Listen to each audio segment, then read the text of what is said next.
and we're here with Chapter 3, Bigfoot. A loud cry rang around again through the dry air. Teddy barked.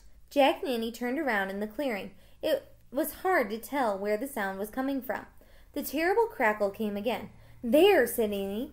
She pointed at a bird in a gum tree. The bird had brown feathers and a large head with a long beak. It stared down at Jack and Annie. Then it let out another cackle. "Weird," said Jack. He found the bird in the book and read, "The kookaburra is the best-known bird in Australia. There is even a popular song about the kookaburra.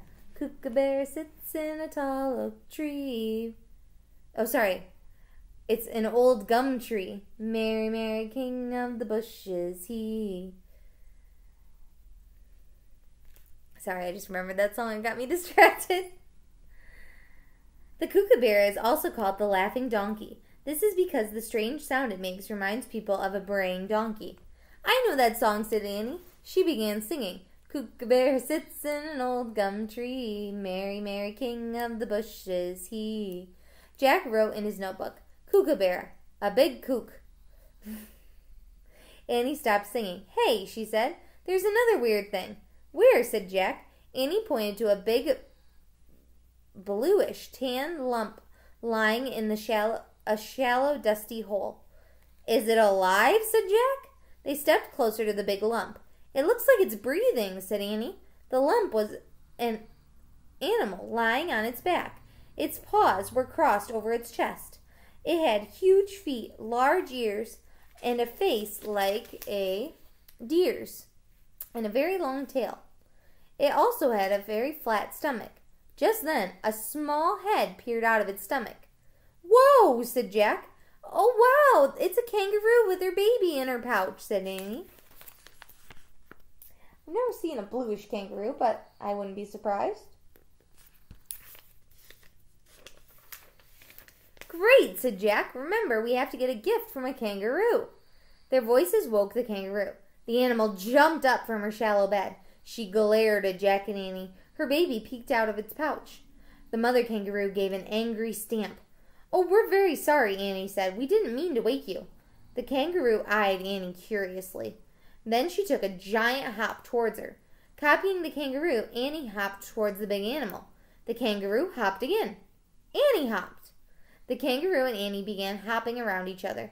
They looked as if they were dancing. Jack couldn't believe how graceful the kangaroo was. She seemed to fly through the air, then land as softly as a butterfly. He looked up kangaroo in his book and read, "The kangaroo is the most famous of marsupials. The female carries her baby, known as a joey, in her pouch. Scientists call a kangaroo a macropod, which means Bigfoot. And big feet help the kangaroo hop higher than any other animal in the world. With a running leap, a large kangaroo can jump over a school bus." "Forget the hopping contest, Annie. Jack said. "She can out-hop you by a mile." He pulled out his notebook and wrote, "Kangaroo, Bigfoot, can jump a school bus." The kangaroo began stamping her feet again. "What's wrong?" said Annie. The kangaroo froze. "Grrr," Teddy growled from Jack's backpack. Some nearby bushes moved.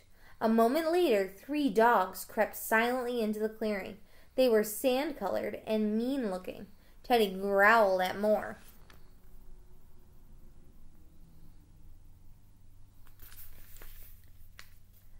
Growled once more. But the dogs crept towards the kangaroo. Suddenly, the mother kangaroo sprang into the air, away from the dogs. The dogs chased after her. "Stop!" cried Annie. "Stop! Leave her alone!"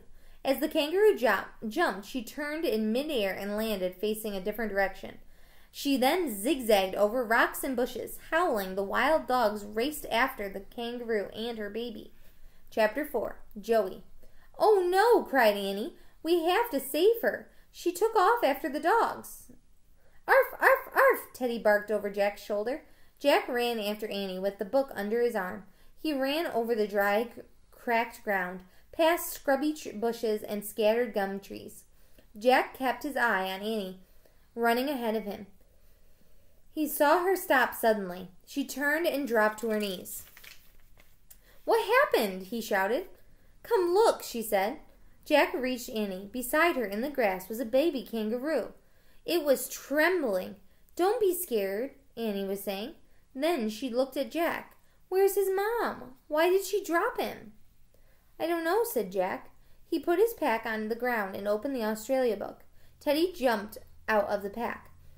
The little dog tried to sniff the baby kangaroo. "Don't scare him, Teddy," Annie said. Teddy sat back and watched politely.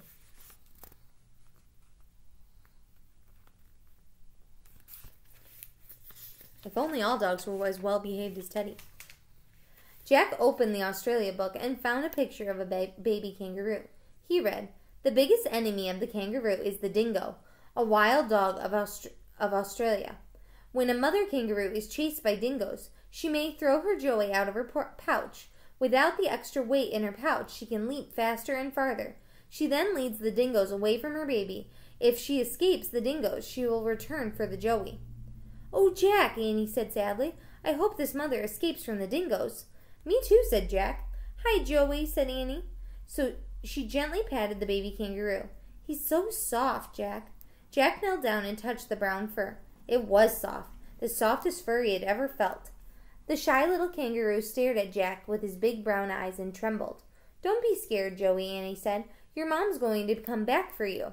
Joey jumped away from Jack and Annie. He hopped towards Jack's pack, which was sitting on the ground.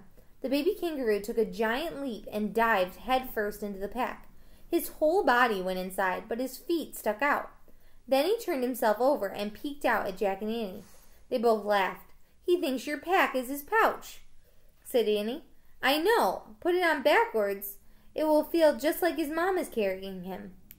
Jack put his Australia book on the ground, and then Annie helped him put the pack on his chest instead of his back. Then the joey was heavy. "There," Annie said. You look just like a mother kangaroo."